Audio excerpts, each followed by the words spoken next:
Hi guys, this is Jude from EasyTechs. In this quick tutorial, I'll be going through a number of ways you can still maintain your Windows 7 going forward after the end of support. As you likely know, the support for Windows 7 ended about a month ago. That was on January 14th.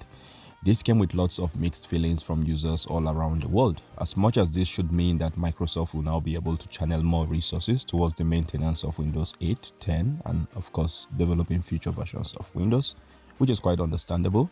However, this has also come with lots of backlash and displeasure from over 100 million Windows 7 users around the world. Now, one could argue that a good number of these users are deciding to still keep their Windows 7 out of mere preference. And I can see reasons to that because, like I showed in last week's video, upgrading from Windows 7 or 8.1 to Windows 10 is absolutely free and you will not be losing any files or applications if you follow the steps in that video. I'll be leaving the link down in the description. So for this many users to still want to keep their Windows 7 when they could upgrade to Windows 10 for free, clearly shows that this is not a mere financial decision. For sure, upgrading to Windows 10 is one of the best ways to go if you do not have a solid reason to remain with Windows 7. However, if you still have an absolute need to keep your Windows 7, then keep watching as I'll be explaining how to do that safely in a moment. Another major factor that keeps most Windows 7 users from upgrading to Windows 10 is the issue of compatibility with older proprietary software.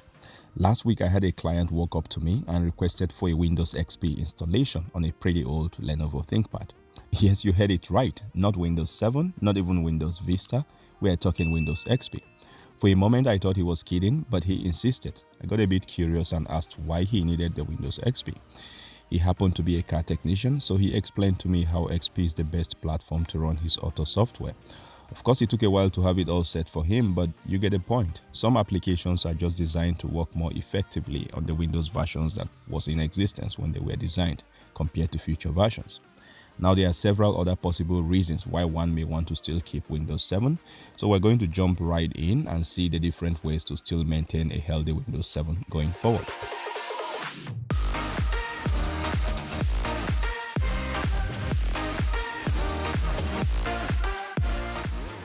Okay, so first let's understand what this end of support actually implies. Simply put, Microsoft will no longer be rolling out security updates for Windows 7 users. Okay, so what does that imply? And why is that even a thing? And what should be done about it?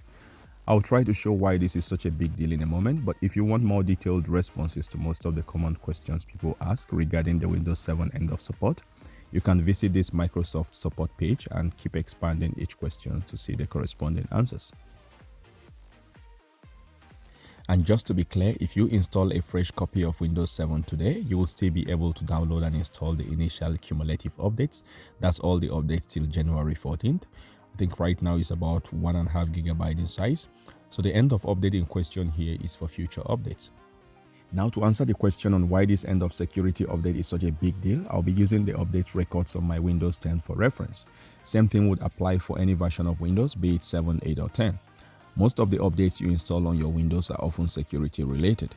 Back in the early days of personal computing, most security threats like viruses and malware were spread through device sharing like USB sticks or other flash memories. Then not so many computers were connected to the internet. So one would always need an antivirus software to scan these devices each time you connect them to your PC. Otherwise, you may have a blue screen someday with some red notes or some absolute malfunctioning of your computer. These days, that has changed remarkably. Now the number of devices connected to the internet has increased exponentially with tons of file sharing options across different platforms. In addition, nearly all Windows applications are now somehow connected to the internet, even the most basic ones you can think about. And anything connected to the internet is somehow exposed to some security threats, except you take proactive measures to keep it safe. This gets even more complicated because the security solutions that worked yesterday might not necessarily work tomorrow. Because as the good guys are working hard, the bad guys are also working hard.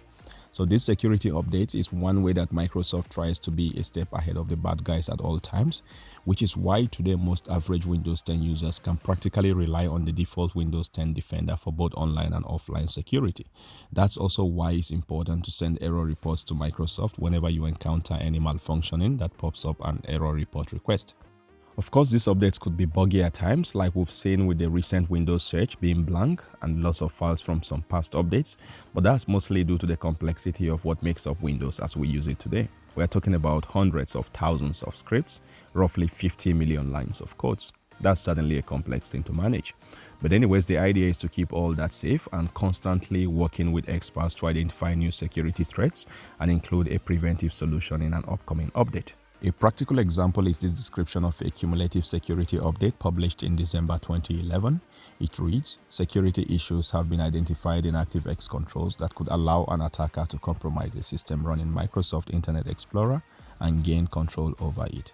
You can help protect your system by installing this update from Microsoft. After you install this item, you may have to restart your computer." Now, these days, Microsoft publishes full details about each update on their website. You can also find the links to these descriptions from the update history on your computer. Let's take one example from my update history. To check your update history, simply go to the Start menu and then click on the gear icon to open your Windows settings. Here, click on Update and Security. On this Windows Update page, click on View Update History. This may take some time to open up, just wait a bit. Now on this page, you will see your update arranged according to the installation dates. Here, by clicking on any of these updates, it will open up the full information about the update from Microsoft. So let's take a random example. Here you have the date of release and the supported builds. And then it tells you what's new about the update and all that. Now, if you scroll down a bit, you will have this highlight section where it gives you a short summary of what the update is for. Here it says updates to improve security when using Internet Explorer and Microsoft Edge. So clearly this is a security update. If you want to know more about the improvements and fixes, you can expand each of these versions. Now, if you take your time to go through these details, you will come to understand how security updates work and why they are important. Now let's get to the different alternative ways to go about this. Okay, so first I'll say if you do not have a strong reason to keep using Windows 7, then it might be best to upgrade to Windows 10. I kind of understand the resistance. I also held on to Windows 7 long after Windows 10 was released. I really never used Windows 8, but upgrading to Windows 10 from Windows 7 ended up being a really good decision. So if for some reason you are still on the fence about it, maybe you can give it a try and see how well it works for you. Moreover, you have 10 days during which you can still revert back to your Windows 7 if need be. Remember, it's completely free if you follow the steps I provided in last week's video. I will leave the link down in the description. The second alternative would be to opt for the extended support offered by Microsoft. This is quite a costly option in my opinion. First, it's limited to roughly 3 years from the official end of support date. So anyways, you will have to wrap it all up by January 2023. The first year support would cost $50 per device, while the second and third year would cost $100 and $200 respectively.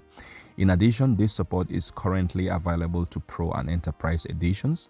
It's still unclear if the Ultimate edition will have this option. In any case, this is one way to go.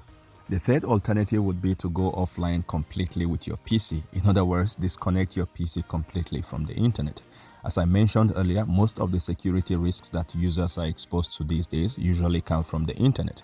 So by disconnecting from the internet completely, you eliminate the chances of ransomware, viruses, or some other security threats. So if you have a Windows 7 PC that doesn't necessarily need to be connected to the internet, then this will be a good option for you. Now, in addition to keeping your PC offline, you also have to monitor any external devices you attach to it, like phones or USB sticks, because if some malware or viruses manages to get to it through any of such devices, it can equally cause malfunctioning on your offline PC. The fourth alternative would be to obtain a premium antivirus or internet security software that is fully compatible with Windows 7.